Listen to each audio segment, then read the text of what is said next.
Shabbat is coming, and this week we read the Torah portion of Parshat Devarim. My teacher in high school, Mrs. Miriam Swerdlove, would tell a story when she and 20 other women were on their way back to New York from a conference in Detroit. Because of a snowstorm, the flight was canceled, and they were stuck in the airport. So they went to a payphone. They called the Rebbe in 770. Rabbi Groner, the Rebbe secretary, answered the phone, and they said, "We're stuck. Can you ask the Rebbe for his guidance and blessings?" He came back to the phone and said, "The Rebbe doesn't understand. What does it mean that you're stuck?"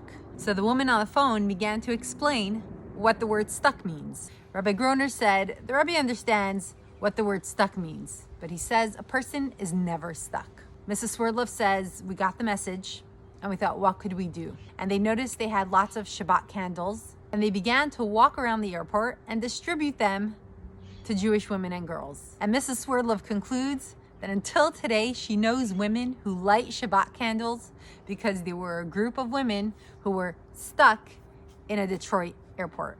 Another story like that, Rabbi Jonathan Sachs said that before he was a rabbi, he came to the Rebbe and he was speaking about his experience in college, and the Rebbe asked him something about what can you do in college, how can you spread Judaism?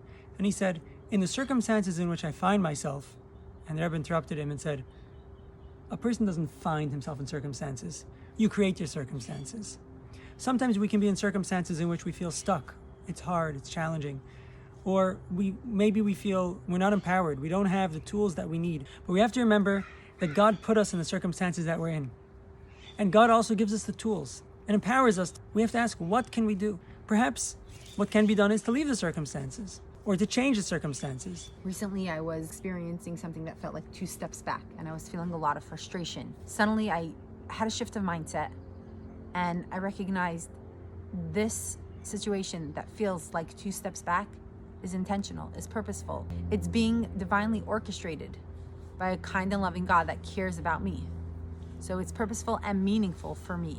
And that turned on the light. I first recognized that if this is a situation that I'm in, that means I have the tools to add light to the situation. And suddenly, I didn't see negativity. I didn't see steps back. I saw opportunity.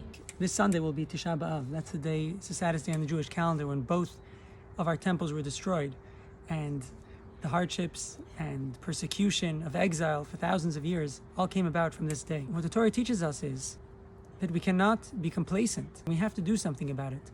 But at the same time, we can't fall into despair. We have to do our part in spreading light, finding the good, and bringing out the good in ourselves and the things around us, and demanding that God turn on the lights and bring Mashiach, bring the complete redemption, when the third temple will be rebuilt and the world will be bathed with light, with goodness and kindness. Amen. Have a wonderful, peaceful, and restful Shabbat. Shabbat Shalom.